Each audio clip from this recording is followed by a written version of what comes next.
이번 예.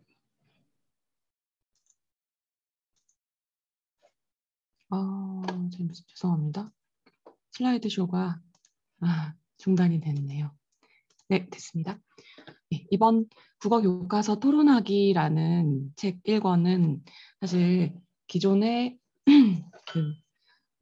워크북과 선정 도서를 같이 진행하는 형태랑은 달라서 6학년까지 진행하셨던 분들은 많이 이제 혼란스러우실 것 같고, 아니면 새로 이제 시작을 고민하시는 학부모님께서는 이게 CNA의 기본적인 방식인지에 대해서 궁금증이 있으실 것 같은데요. 1월이고요. 또 예비 중일이 지금 반배정 받느라고 바쁘던데요. 그런 시기처럼 저희도 이제 중학교 생활을 시작하는 1학년들을 위해서 어찌 보면은 3년 더 나아가서는 고등학교 혹은 평생의 독해라고도 할 수 있겠죠. 독해를 시작하고 독해를 시행하는 기본을 갖추기 위해서 기본을 준비하기 알맞은 프로그램을 또 따로 준비한 것입니다. 원래부터 이렇게 워크북 없이 진행되는 게 CNA 수업의 기본은 아니지만 특별히 1월에 걸맞은 딱 아이들에게 지금 시간에 필요한 그런 프로그램을 진행한다는 점을 말씀드리고 싶고요. 선정도서가 없습니다. 없고 교과서에 중등 교과서 여러 종류가 있죠. 종류가 있는 그 교과서의 비문학 과정을 다 훑어서 저기 주제별로 제시문들을 모았어요. 모아서 그 제시문에 대해서 주제를 잡아서 독해를 진행하고 토론 수업, 논술 수업을 진행하게 됩니다. 수업하는 강사마다의 재량은 좀 다르겠지만 공통적으로 방점은 독해에 찍히게 됩니다. 왜냐하면 시스템 자체가 굉장히 다른 워크북이고 거기에 목표가 있기 때문인데요. 기존 수업과 달라서 사실 아이들에게는 선정도서를 재밌게 읽어오고 이를 이제 가지고 자기 이야기 보따리를 풀어놓는 그런 기회가 원래 있는데요. 그거를 변형시켜 가면서까지 이런 수업을 진행하는 이유가 무엇인지 이런 것들을 좀 아이들도 그렇고요. 부모님께서도 파악하시면 1월 달에 2월이네요. 2월 달에 그 앞으로 베스트 컬렉션 8권이 마무리되는 과정이고요. 굉장히 의미 깊은 중학교에 딱 뛰어들기 직전까지 어찌 보면은 중등 1학년을 준비하는 걸 마무리했다 이렇게 인정받을 수 있는 그런 과정인데 어떤 의미가 있는지 말씀드리려고 합니다. 목표는 바로 아까 말씀드렸듯이 중등부터의 아카데믹한 그 교과 과정을 소화할 수 있는 아이들의 기본적인 독해력을 기르는 데 있습니다. 첫 번째 한번 제가 최근에 봤던 기사를 아마 접하셨을 것 같은데요. 한번 같이 읽어보면서 취약해지는 문해력에 대해서 한번 살펴보려고 합니다. 네, 일단 두 페이지에 걸쳐서 좀 길어요. 그래서 나눴는데 한겨레 신문에서 거의 비슷한 시기에 비슷한 신문사에서 공개를 했을 거고요. 예, 작성한 기사입니다. 발췌했고요. 한국교육과정평가원에서 OECD 국가들의 국제 학업 성취도 평가 연구 보고서를 공개했습니다. 2009년하고 네, 더 좀 10년 정도 뒤에 비교해서 우리나라의 또 다른 나라의 학업 성취도가 어떤지를 봤는데요. 뭐 여러 요소가 있겠지만 만약에 국제적으로 비슷한 경향이 진행됐다면 두렵고 좀 부정적인 결과지만 그렇게 의아하지 않았을 것 같은데요.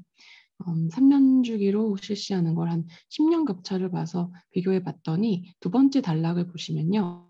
읽기, 수학, 과학의 평균 점수가 모두 내려갔고 그리고 사실 나라들 간의 낙폭이 굉장히 컸습니다.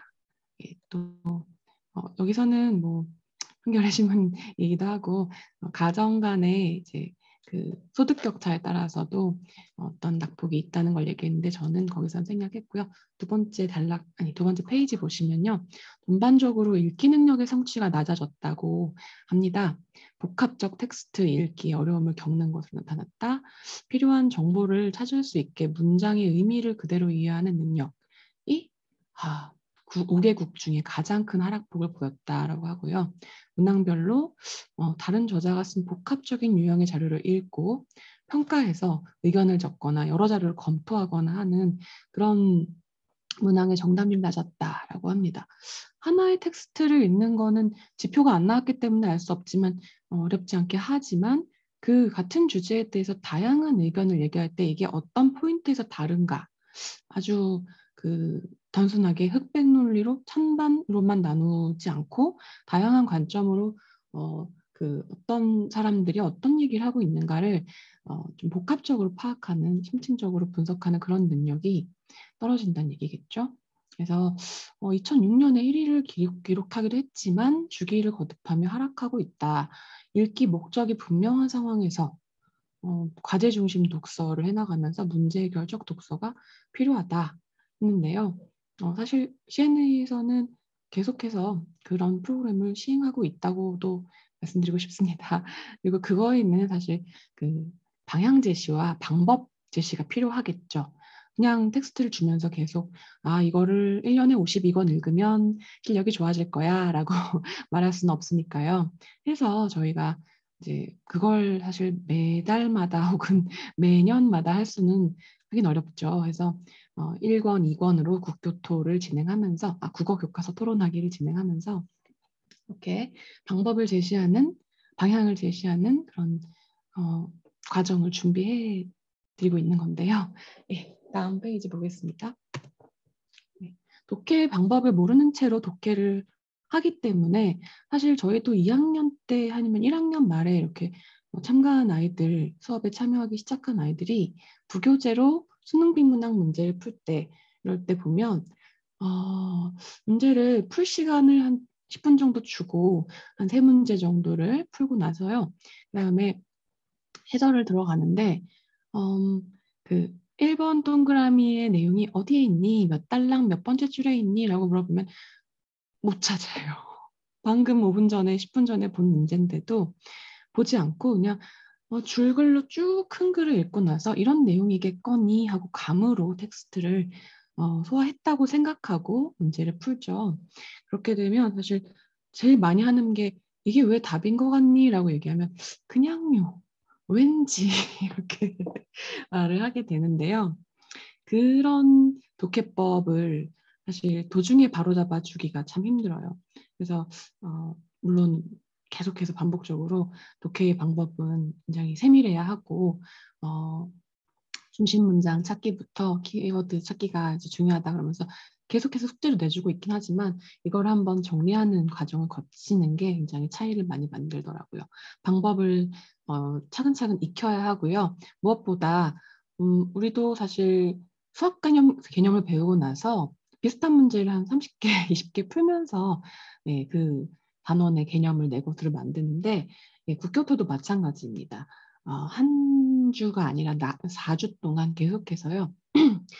색다른 텍스트, 설명문과 논설문이 있겠죠. 비문학 텍스트라고 하면 그 텍스트를 읽는 방법부터 시작해서 방법을 계속해서 여러 가지 텍스트에서 시험해 보는 거죠. 중심 문장도 찾고 그다음에 문장 간의 관계, 문단 간의 관계 이런 거 구조도도 파악하고 그걸 줄쳐온 것을 단맞춰 가면서 이 중요한 내용을 핵심적인 내용을 내가 잘 파악했는지를 확인하고 하는 과정을 계속 반복하다 보면 이제 독해가 이루어지는구나, 내가 독해를 잘하고 있구나라는 걸 알 수 있게 되는데요. 예, 마찬가지로 직관적 사고라는 건 감으로 딱 보면 그런 것 같아라는 어떤 경험적인 그런 순간적인 판단 이런 것들로 이루어지는 사고를 물론 일상에서는 이 정도의 사고, 직관적인 사고 굉장히 중요할 때 있고요. 이게 필요할 때가 있고요 하겠지만 독해 과정에서는 분석적 사고가 필요하겠죠. 인문학 텍스트를 읽어내는 방법이 보통 때의 소설 읽기라든지 아니면 일상적인 말하기나 어떤 소통 과정에서 일어나는 그런 사고랑은 다르다는 것을 아이들이 반복적인 활동을 통해서 알게 되는 그런 죄송합니다. 과정입니다. 네, 또 구조를 분석한다라고 했는데요. 사실 글 전체의 구조를 분석한다. 문단과 문단이 어떤 관계를 이루고 있는가. 우리 한국말이 사실 어렵잖아요. 시작하는 문단은 찬성인데 어느 순간 도중에 저자의 입장은 반대라는 게 밝혀질 때가 있죠. 그런 복잡한 구조를 가지는 글들을 특히나 뭐 수능이든 교과서든 우리 말로 우리의 글로 계속 접해왔던 이 소통해 왔던 아이들에게 좀 더 어려운 구조의 이제 제시문들이 나오게 되고요. 글들을 이제 요구하게 돼요. 학년이 높아질수록 그렇게 될 텐데 그때 그냥 초등학교 6학년 때나 아니면 중학교 수준의 그런 텍스트 구조만을 이제 예상하고 중3부터 고3까지의 텍스트라든지 수능 텍스트를 읽을 수 있다고 생각한다면 좀 나중에 난항에 부딪히게 되는 거죠. 그래서 글 전체의 구조를 파악하는 연습 이런 게 필요하기 때문에 어떻게 하는 건지 서본 결부터 본론이 구성되는 방식, 저자가 자신의 주장을 쏟아낸 중심 문단과 그다음 뒷받침 문단으로 기능하고 있는 문단 이런 것들을 파악하는 연습이 필요하겠습니다. 그러고 나서 그 다음에 잘 이해했는지 이런 걸 독해만을 줄창 할 수는 없죠. 그래서 이번 워크북에서는 토론하고 토의하는 수업이 중점적이기보다는 이제 그 스텝에서는 문제풀이를 진행하게 됩니다. 내가 찾은 키워드가 맞는지 그리고 그 문제 독해를 가지고 만약에 문제를 푼다면 틀린 것은부터 글쓴이가 제일 강조하고 싶은 것은 등등등 국어의 비문학 문제들이라고 할 수 있는데 텍스트를 읽었는지를 확인하는 문제들을 통해서 자기가 얼마나 이 글을 잘 이해했는지 자신의 이해도를 점검하는 그런 과정을 거치게 될 겁니다. 이 모든 건 이제 그 뒤에 슬라이드 쇼에서 어떤 식으로 워크북이 구성되어 있는지를 더 한번 보여드리면서 말씀드리겠습니다. 네, 그리고 이 정도로 수업을 한 절반 정도 진행하고 나서요. 토론과 요약을 통해서 토론 요약, 사실 읽기 물론 중요한데요. 또 문제풀이 중요한데요. 이걸로는 기억이 자신에게 이제 체득된 기억이 장기 기억으로 전환되거나 아니면 내면화된다라고 보기는 좀 어려울 수 있어요. 그래서 언제나 토론 수업으로 자신이 익히고 생각하는 내용들을 내 입으로 표현해보고 내 견해를 세워보고 글로 표현해보고 하는 그런 과정을 거쳐야 지식이 좀 이제 숙성될 텐데요. 그래서 내 삶에 적용하는 과정까지를 거쳐서 재구성해서 요약하기 이게 요약의 가장 끝 단계 마지막 단계일 텐데 뭐 중요한 문장을 통으로 뽑아내는 것들은 초등학생들도 곧장 하겠죠. 그런데 그렇게 해서 계속해서 요약을 하고 이 지식이 내 것이라고 얘기하기는 힘들어요. 그냥 보고 정리하는 게 아니라 토론이나 요약이나 아니면 논술을 통해서 읽은 내용을 내가 내 문장을 다시 한번 만들어 보는 거죠. 그래서 말도 해보고 글도 써보면서 내 삶에 적용할 수 있다라고 생각합니다.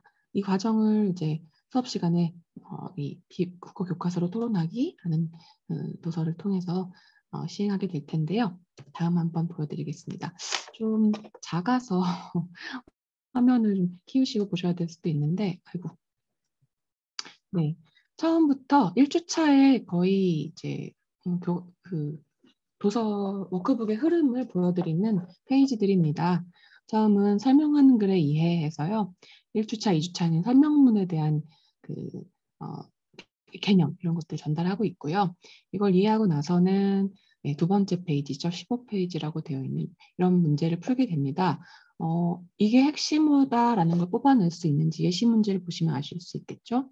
그래서 핵심어가 뭔지 소재, 화제, 제재라고 할 수 있겠죠. 그리고 나서 그걸 가지고 저자가 어떤 이야기를 하고 싶은지 소재에 대한 저자의 생각 아니면 전달하고 싶은 정보 이것 자체가 중심 문장일 텐데 이 중심 문장 찾는 연습 이런 것들을 몇 가지 문제들로 꾸준히 하게 될 거고요.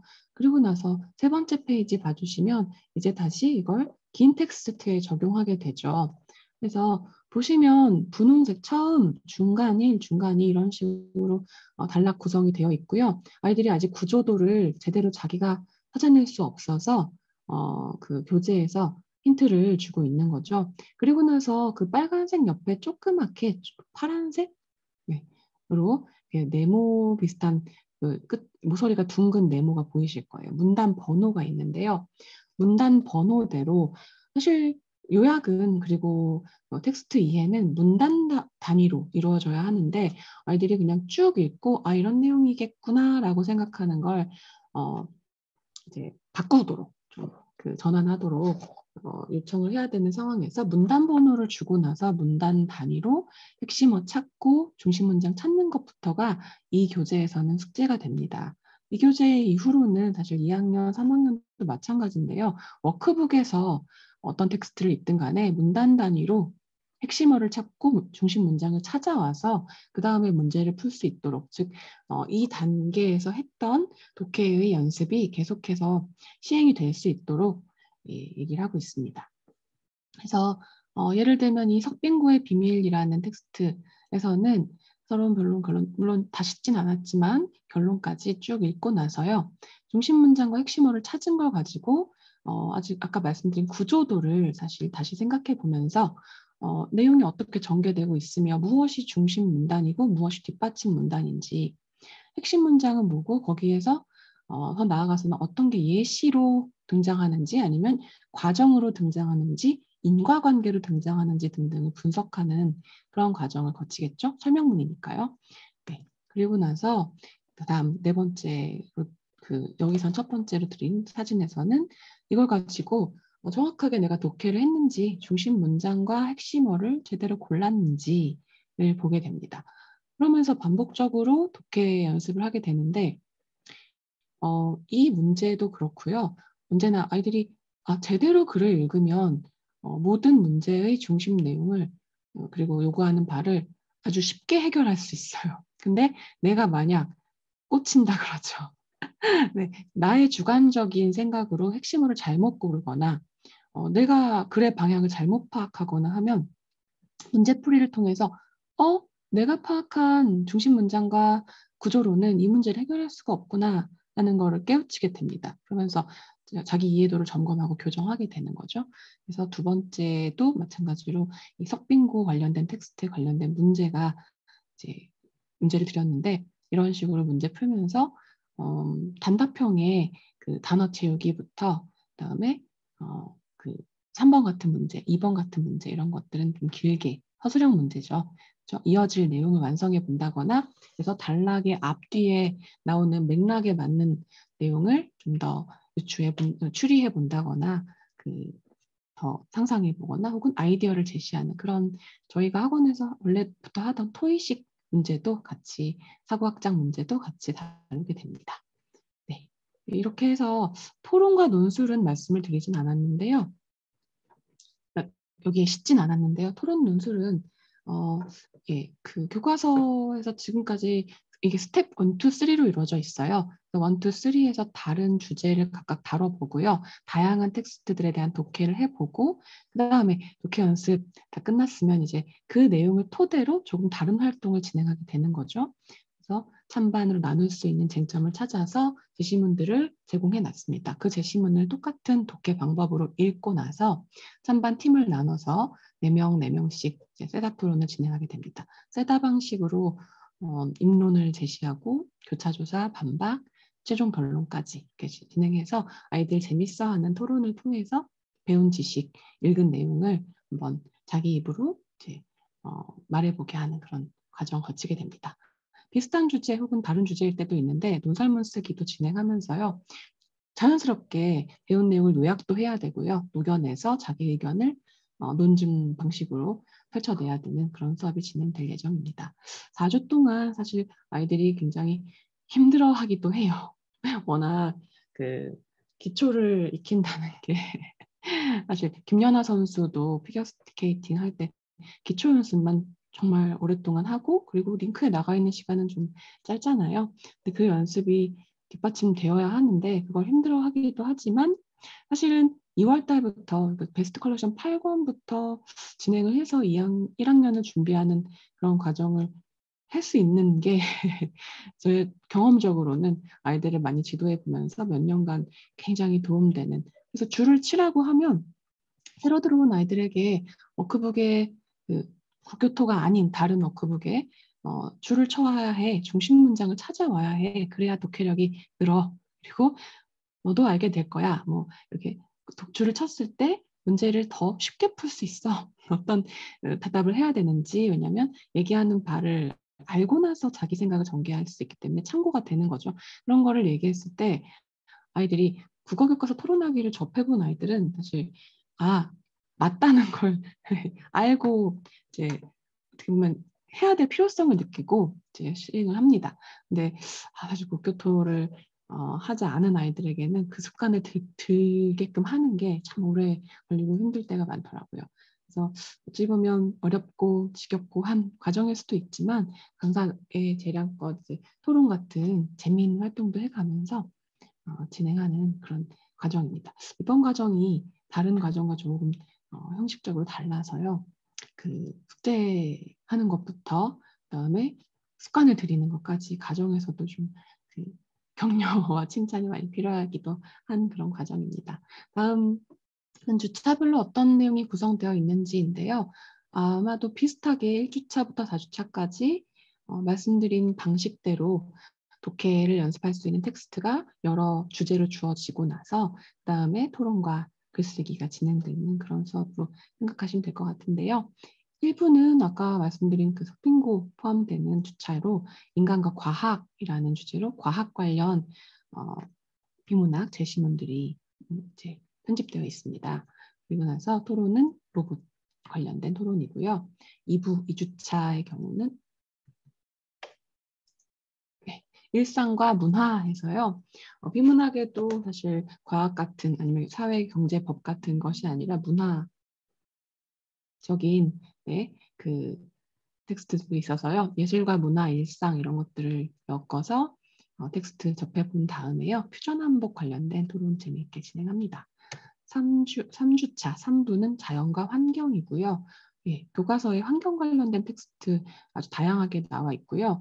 다들 환경 관련된 거지만 또 아까 말씀드린 것처럼 같은 주제지만 관점이나 말하고자 하는 바는 달라서요. 그런 연습을 할 수 있는, 독해력을 기를 수 있는 기회 됩니다. 그다음에 4주차는 토의 진행되는 주차인데요. 3주차, 4주차는 논설문에 대한 개념 익히고요. 논설문을 읽는 방법, 논증 분석하기 이런 것들을 연습하게 됩니다.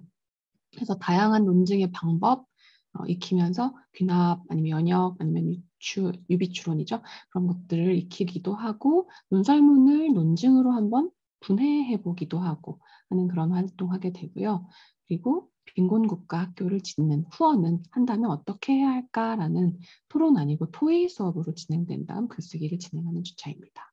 네, 말씀드린 대로 사실 기본 기초를 닦는다는 것이 중요하지만 좀 지난한 과정이라 그런 과정에 대한 필요성을 학부모님도 또 학생 본인도 강사가 물론 많이 이제 독려를 해야겠지만요. 인지하고 시작한다면 굉장히 유익한 그런 한 달이 되지 않을까 생각합니다.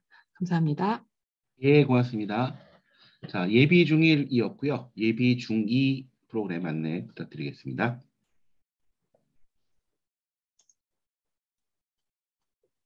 네, 화면 잘 보이십니까? 예, 잘 보입니다. 네. 예, 안녕하십니까. CNA 논술 중2 팀장 박창명입니다. 중2 1월 설명회 시작하겠습니다. 저희 이제 지난달에 1월 워크북 3개사 안내드렸고요.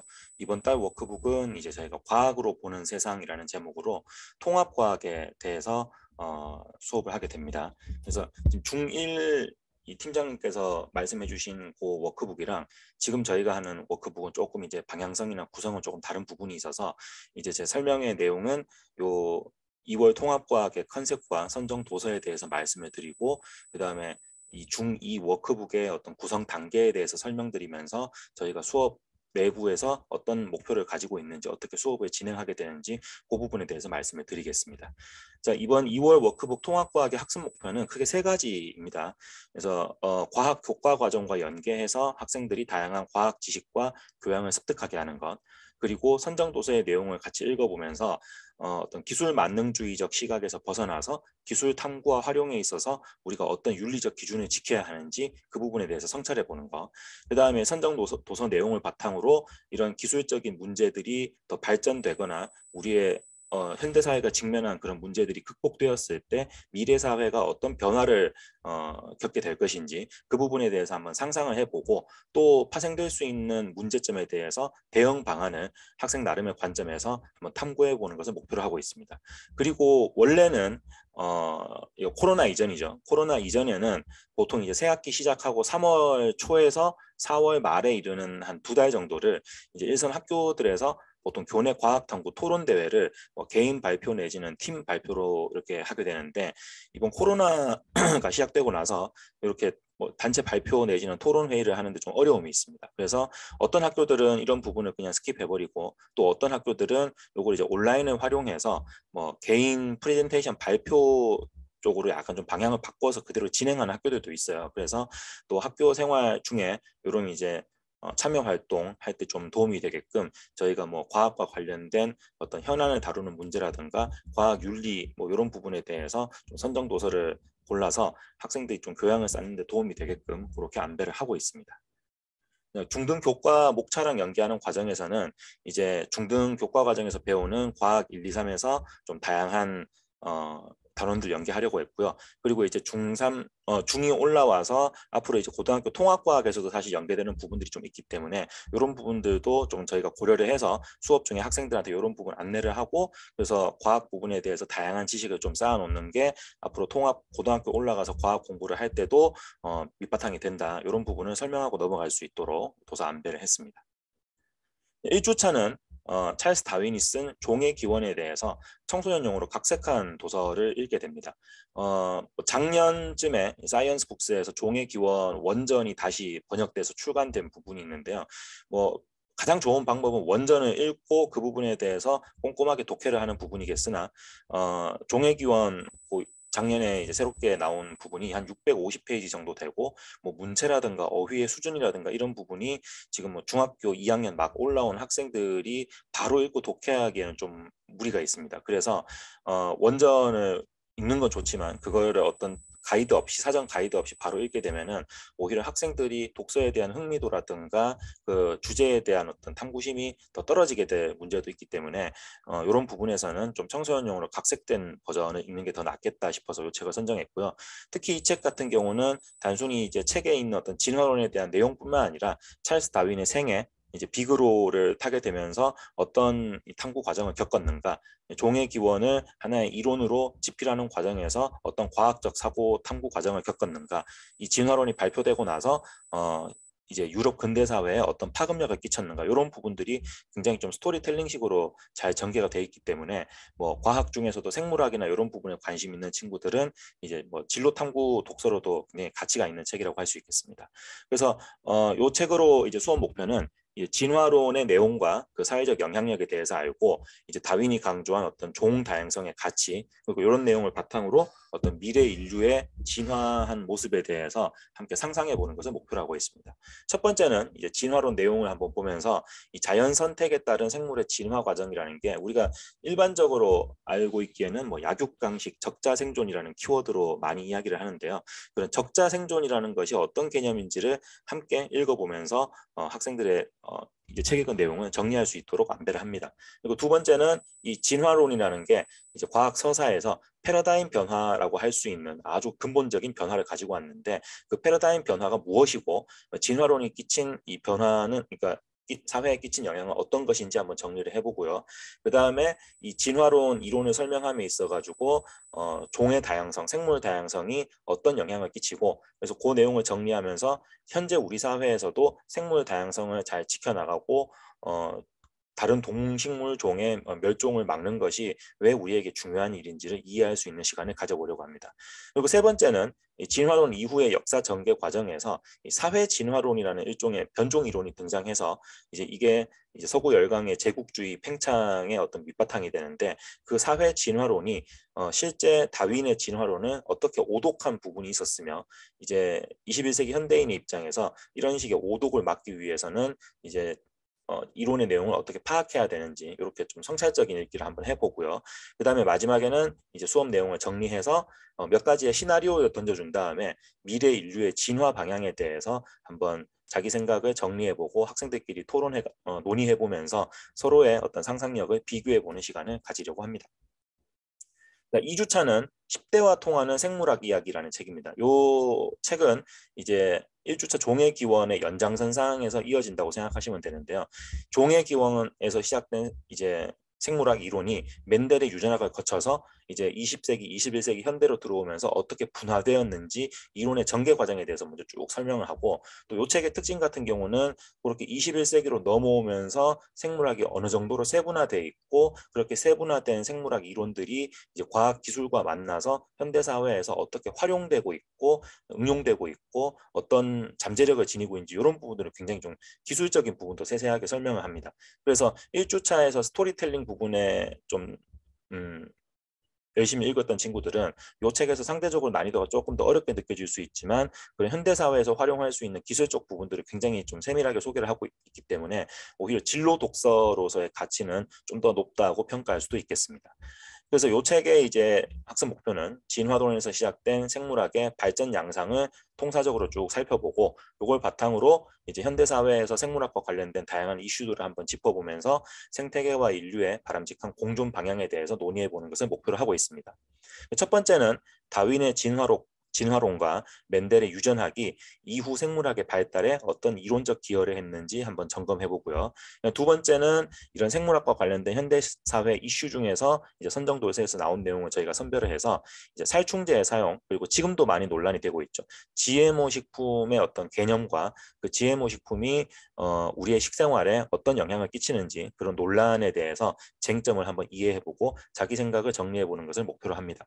그리고 세 번째는 이제 미래 생물학에서 이제 큰 쟁점 중에 하나죠. 유전자 편집 기술 발달에 대해서 한번 정리를 해보고, 그 다음에 이 유전자 편집 기술 편집 기술의 응용 방향이 우리 인류 사회에 있어서 축복인지 재앙인지 자신의 생각을 정해서 토의해보는 것을 목표로 하고 있습니다. 그래서 전체적으로 수업 내용을 정리하면서 이런 생물학 의 어떤 최선두에 서 있는 유전공학이 우리 인류 사회에 가져올 미래에 대해서 한번 진단을 해보고, 이런 내용을 바탕으로 우리 과학과 생명윤리가 앞으로는 어떤 방향으로 나아가야 될지 한번 모색해보는 시간을 가지려고 합니다.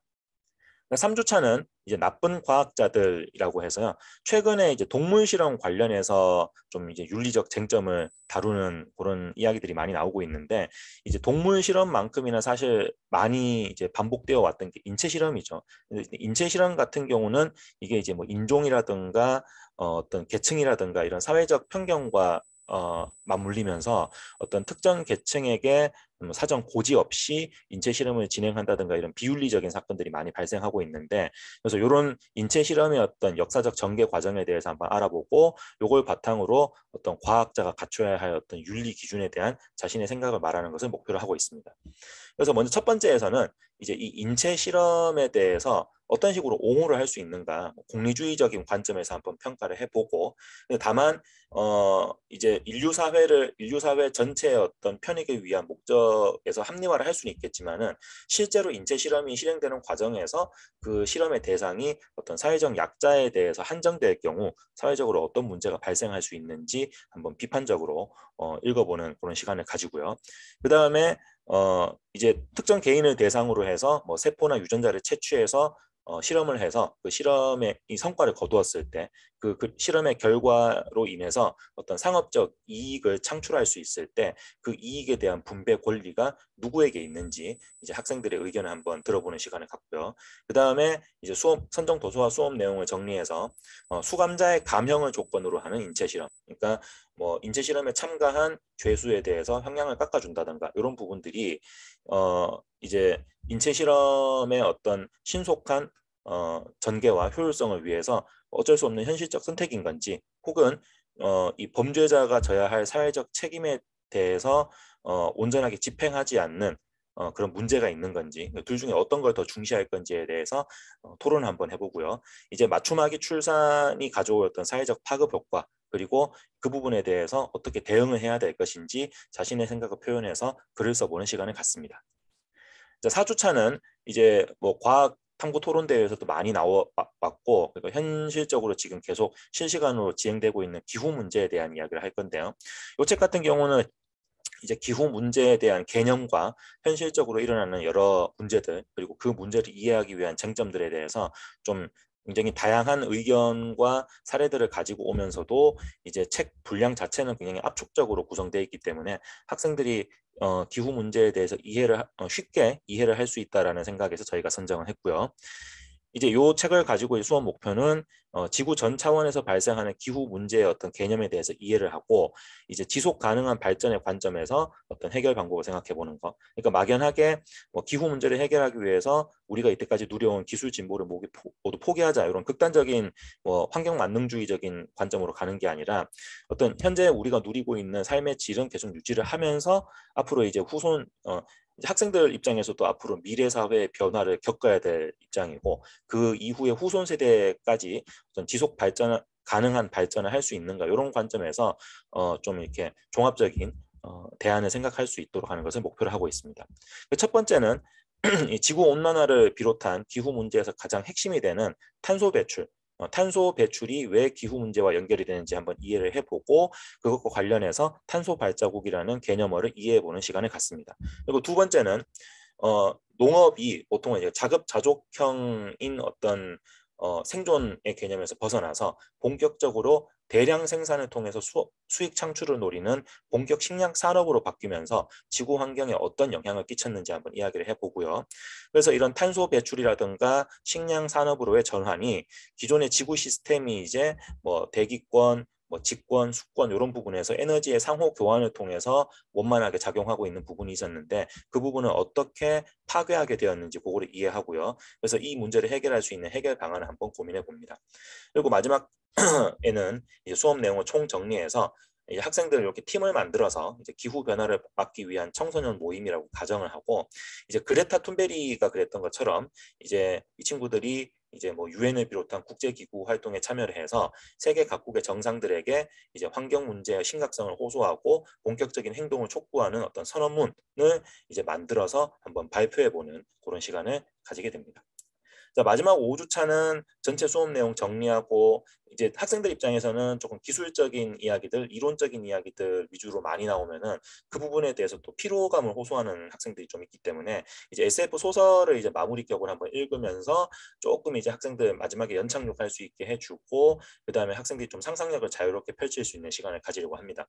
그래서 2019년에 데뷔하면서 SF뿐만 아니라 한국 문학계에 좀 큰 이슈가 됐었던 김초엽 작가의 단편집 우리가 빛의 속도로 갈 수 없다면은 읽으면서 이제 SF 소설에서 등장하는 어떤 미래 사회 변화의 모습에 대해서 한번 이야기를 해보고, 그다음에 인류의 미래, 그리고 이제 과학 기술이 발전했음에도 불구하고 우리가 인간으로서 어떤 지켜야 할 가치에는 무엇이 있는가, 이런 부분에 대해서 고민해보는 시간을 가지려고 합니다. 그래서 단편집 중에서 여러 가지 이슈를 좀 가지고 와서, 첫 번째는 이제 블랙홀과 웜홀의 개념에 대해서 살펴보고, 이 부분은 SF 영화에 보면 많이 나오죠. 이런 개념을 이용해서 우리가 인류가 먼 우주를 순간이동으로 항해할 수 있는 그런 이제 부분이 어떻게 구현될 수 있을지 한번 이야기를 해보고, 이 개념이 쓰이고 있는 단편 작품에서 작품 속 인물이 하게 되는 어떤 선택, 그래서 이 웜홀을 통해서 몇천 광년 바깥에 먼 별로 이렇게 이동을 하게 되는데, 그 기술이 이제 더 이상 쓸 수 없다. 그런데 내 가족이 몇천 광년 바깥에 있는 그 별에 떨어져 있다. 이럴 경우에 기술의 발전, 이제 기술을 쓸 수 없을 때 체념할 것인지, 아니면 어떤 가능성에 의거해서 5천 광년을 이제 그냥 항해를 하는 선택을 할 것인지, 이 부분에 대해서 학생들이 한번 이 내용을 한번 곱씹어보고 평가해보는 시간을 가지려고 합니다. 그리고 두 번째는 이제 외계인과 인간이 함께 살아가는 곳 소설에서 이제 소재를 가지고 와서 우리 인류에게 외계인의 존재는 무엇이고, 이제 미국 나사를 중심으로 해서 매년 우리 인류 사회가 막대한 자원을 써가면서 왜 외계의 존재를 찾으려고 하는지, 그리고 외계의 존재 입장에서 만약에 상상을 해보자면은 우리 인류는 어떻게 비춰질 수 있을지, 그런 좀 상호 교차성적인 내용을 한번 이야기해 보려고 하고 있고요.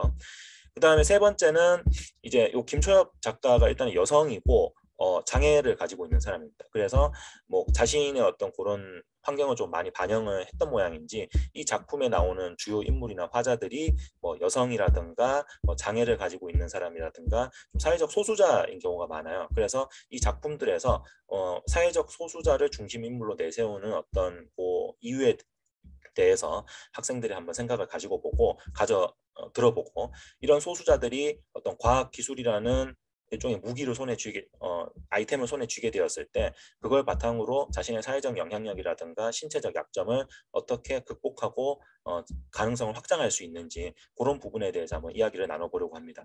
그래서 마지막으로는 이 책의 정리뿐만 아니라 전체적인 2월 이제 과학 커리큘럼을 총 정리하는 차원에서 과학 기술의 발전이 우리 인류 사회의 자유와 가능성을 더 증대시킬지 아니면 더 축소시킬지 그 부분에 대해서 한번 토론해보고 디스토피아 미래를 막기 위해서 우리가 어떤 노력을 할 수 있을지 글로 표현해보는 시간을 가지려고 합니다.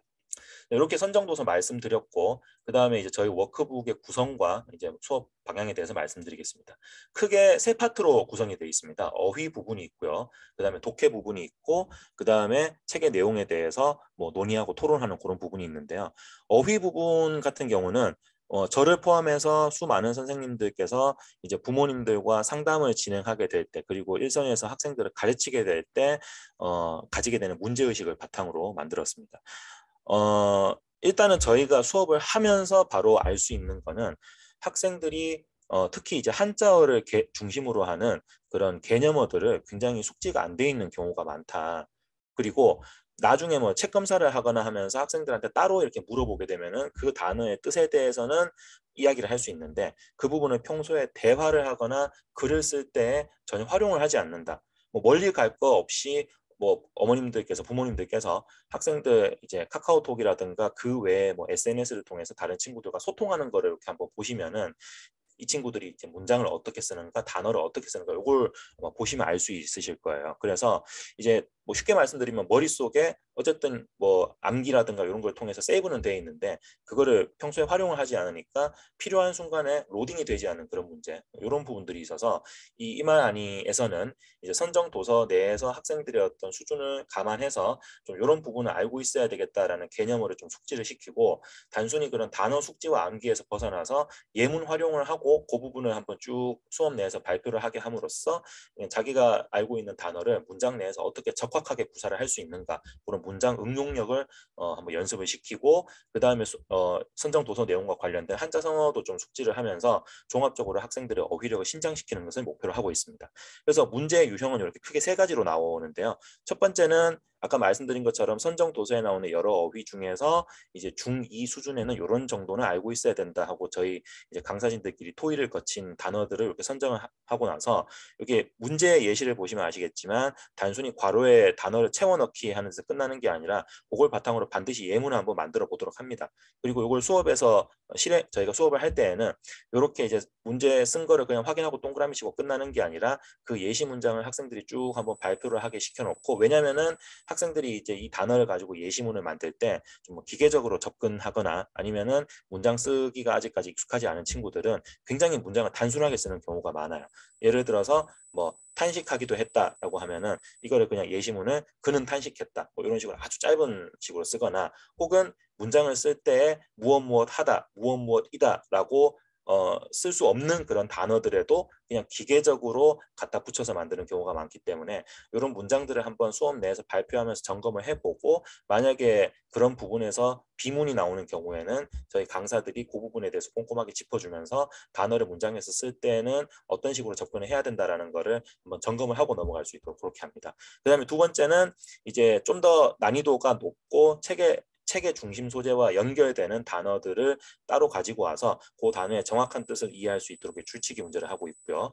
그 다음에 세 번째는 책의 내용과 관련해서 알면 좋은 한자성어들 이렇게 제시를 하고 그 다음에 그 한자성어들을 역시 단순히 수업 한번 하고 넘어가면서 까먹지 않도록 자체적으로 뭐 단어 시험을 친다든가 이렇게 하면서 저희 수업 시간에서 강사가 통제하는 그 시간에서 학생들이 최대한 이제 어휘를 좀 숙지를 잘 하고 좀 활용을 할 수 있도록 그렇게 안배하는 시간을 가지려고 합니다. 자, 그다음에 두 번째는 잘 읽었니라고 해서 선정 도서의 어떤 독해 내용에 대해서 점검하는 시간입니다. 많은 학부모님들께서 고민을 하시고 그리고 그리고 상담 때도 이제 말씀을 하시는 부분이 첫 번째는 우리 아이가 책 자체를 잘 안 읽는다라는 말씀을 많이 하시고요. 그 다음에 뭐 그 부분이 이제 부모님들께서 저희 학원에 자녀분을 보내시는 가장 큰 이유 중에 하나이기도 하죠. 그런데 이제 문제는 학생들이 이제 저희 학원에 와서 이제 좀 수업을 하고 한 몇 개월 지나서 수업 이 형식이 어느 정도 익숙해지고 나서 그 다음 상담을 했을 때 또 새로운 문제가 생깁니다. 어떤 문제냐면은 뭐 예를 들어서 저희가 토요일 아침에 수업을 한다라고 했을 토요일 9시에 수업을 한다라고 했을 때 이 친구들이 뭐 한 월화쯤에 책을 구해서 수목에 걸쳐서 책을 한번 쭉 읽고 뭐 목요일 저녁이나 금요일쯤 쭉 문제를 푼 다음에 뭐 금요일 저녁에 자기 전에 마지막에 한번 점검해보고 잔다. 이게 뭐 가장 깔끔하게 원만하게 이제 숙제를 준비할 수 있는 루트인데 이제 학부모님들께서 이런 말씀을 하시죠. 저희 아들이 저희 딸이 책을 읽기는 읽는데 이제 책을 언제 읽기 시작하냐면은 토요일 아침 이 친구는 분명히 토요일 아침에 9시에 수업하는 친구인데 금요일 저녁 9시부터 책을 읽기 시작하더라. 그런데 책을 읽는 거를 뭐 지나가면서 이렇게 보시면은 분명히 어머님들이 보셨을 때 이 책은 뭐 한 30분, 1시간 만에 읽을 수 있는 책이 아니라 뭐 한 몇 시간에 걸쳐서 조금 정독을 하고 그 다음에 그 책의 내용에 대해서 학생이 좀 곱씹어 보고 뭐 필요하다면은 다른 자료를 좀 참고하면서 읽으면 더 좋은 효과를 얻을 수 있는 책인데 뭐 학생들한테 읽혀 놓으면 읽으라고 하면은 뭐 1시간 뭐 길어봤자 2시간 정도 스르륵 읽고 나서 다 읽었다라고 바로 숙제를 푼다거나 뭐 그런 학생들이 좀 있다는 거죠. 근데 또 이제 학생들이 14살, 15살 들어오면은 좀 사춘기 들어오는 시기고 하니까 아무래도 부모님들께서는 그러면 책을 읽었냐 안 읽었냐 제대로 읽었냐 이런 부분에 대해서 또 마찰이 일어나는 부분에 대해서 좀 힘들어하시는 부분도 있고 해서 그래서 저희가 역시 수업에서 저희가 이제 통제하고 리드하는 그 시간 안에서 학생들이 과연 정독을 제대로 했는가 책의 내용에 대해서 얼마나 선명하게 이해를 하고 있고 전체 그러니까 뭐 저희 워크북에서 나온 부분에 대해서만 발췌독을 하지 않고 전체 부분을 빠짐없이 읽으면서 기승전결을 잘 숙지를 하고 있는가를 좀 확인하는 시간을 가지려고 합니다. 그래서 크게 학습 목표 두 가지는 선정 노서에서 나오는 내용상 주 개념이라든가 주 소재에 대해서 제대로 확인을 하고 있는지 숙지를 하고 있는지 확인을 하고 두 번째는 그런 문제를 특정 단원에서만 내는 게 아니라 뭐 전체 범위에 대해서 고루고루 이렇게 문제를 만들어서 학생들이 이제 발췌독하는 그 습관을 들이지 않도록 방지하는 걸 목표로 하고 있습니다. 그래서 요거는 이제 5주차 김초엽 작가의 책에서 저희가 문제 만든 부분인데요. 이제 요거는 이제 소설이니까 이제 등장인물들 간에 어떤 관계를 맺고 있는지 혹은 등장인물들의 그 어떤 특정 행동이라든가 발언이 이제 전체 내용 줄거리에서 어떤 맥락을 가지고 있는지 그 부분에 대해서 독서를 통해서 파악하는 이런 문제가 있고요.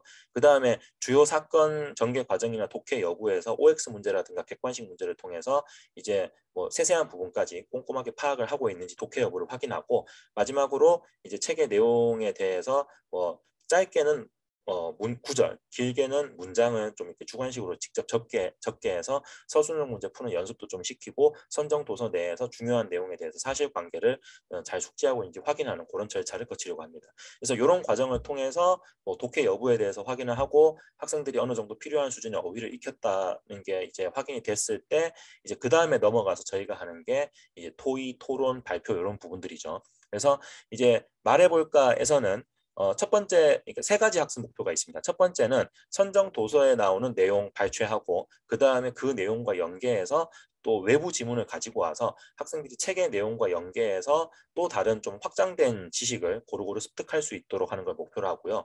그리고 단순히 요거를 읽고 이제 학생의 흥미를 돋구는 차원에서 끝나는 게 아니라 이 제시문들을 아까 중일 팀장님도 말씀하셨던 것처럼 중심 내용에 밑줄을 치게 하고 각 문단에 요약된 내용을 발표를 하게 하고 그 내용을 얼마나 학생들이 이해하고 있는지 질문을 던지고 그걸 다시 답변하고 하는 과정에서 이제 뭐 비문학 독해를 위해서 필요한 요약 정리 능력을 전반적으로 갖추게 하는 걸 목표로 하고 있고요.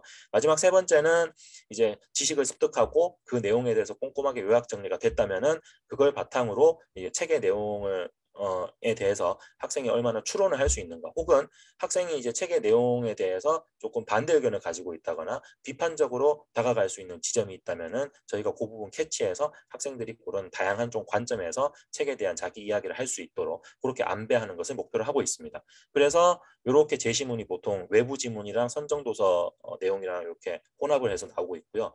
요 스텝 부분에서 이제 학습 그 목표를 반영해서 문제가 크게 두 가지 유형으로 나옵니다. 그래서 이 부분 같은 경우 첫 번째는 제시문 전체 내용을 참고해서 자연에 대한 시각이 다윈의 진화론 전후로 어떤 변화를 겪게 됐는지 이제 사람들의 인식에 대해서 한번 정리해봐라, 요약 정리하는 문제가 나오고요.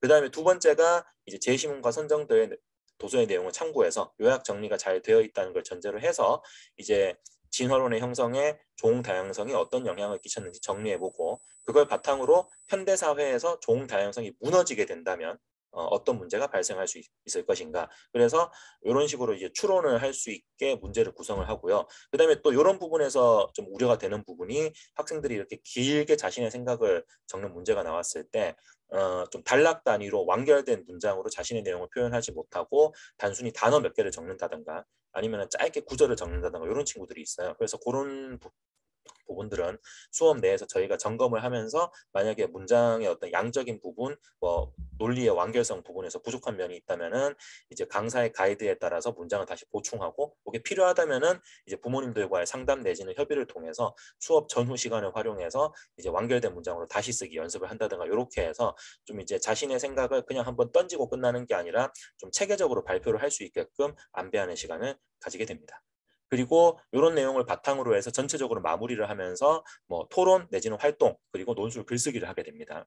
그래서 원래 이게 토론해봐인데 이번 과학 커리큘럼 같은 경우는 이렇게 좀 발표하고 토의해보는 그런 과정도 있어가지고 전체적으로 활동해봐라고 네임을 지었고요. 그래서 기본적으로는 요 두 번째 문제처럼 주장 뭐 이제 이슈에 대해서 쟁점을 잡고 찬반으로 나뉘어서 토론을 하는 걸 기본 골자로 하고 있지만, 최근 학교의 어떤 수행평가라든가 체험활동이라든가 이런 부분에서는 단순히 이제 찬반 논의만 하는 게 아니라 뭐 팀을 나눠가지고 뭐 프레젠테이션을 한다든가 토의를 한다든가 이런 식으로 굉장히 좀 다양한 참여 활동을 이렇게 학생들한테 요구를 하면서 학생들의 종합적인 발표 능력, 토의 능력 뭐 이런 부분을 이끌어내려고 하는 게 있기 때문에 저희 학원에서도 기본적으로 토론을 중심으로 하고 있지만은 이제 그 선정 도서의 어떤 주제라든가 수업 전체의 방향을 고려했을 때 뭐 발표도 한번 해보고, 그 다음에 칠판에 나와서 직접 그림을 그리면서 프레젠테이션도 한번 해보고 이런 식으로 좀 다양한 발표의 시간을 가지면서 학생들이 자기 생각을 여러 가지 방식을 통해서 표현할 수 있는 경험을 쌓게 하는 걸 목표로 하고 있습니다. 글쓰기 역시 마찬가지로 기본적으로는 어떤 주장하는 글쓰기, 논설문을 잘 쓰게 하도록 하는 걸 목표로 하고 있습니다. 그래서 첫 번째는 제시문, 이렇게 주어진 그 문제와 제시문의 방향을 이해하고 그 내용을 적절하게 글에 인용할 수 있는가, 그리고 논제에 대해서 단순히 나는 찬성한다, 나는 반대해서 끝나지 않고 뭐 반대라고 했을 경우에는 왜 그 논제에 대해서 반대하는지 문제에 대한 자신의 인식을 정확히 표출을 하고, 그 다음에 단순 비판을 위한 비판에서 끝나는 게 아니라 학생 나름의 관점에서 어떤 대안을 제시할 수 있는지 그 부분을 좀 체계적으로 글로 풀어낼 수 있도록 이야기를 하고 있고요. 그 외에 요번 커리큘럼 같은 경우는 좀 이제 과학 중심이다 보니까 과학 쟁점과 관련해서 좀 자기 주장을 이야기하는 논술 글쓰기가 많고요.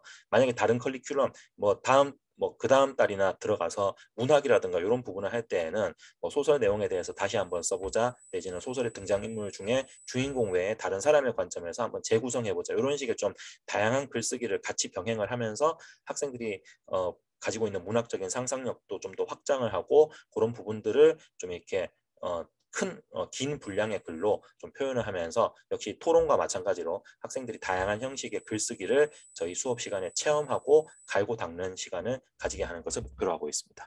네, 이상으로 저희 2월 과학 커리큘럼 발표를 마치겠습니다. 들어주셔서 감사합니다. 예, 고맙습니다. 예, 다음 주에는 초등부 프로그램 안내를 드리려고 합니다.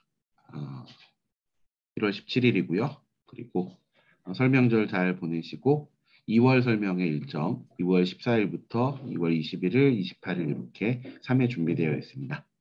자, 녹화를 일단 중단을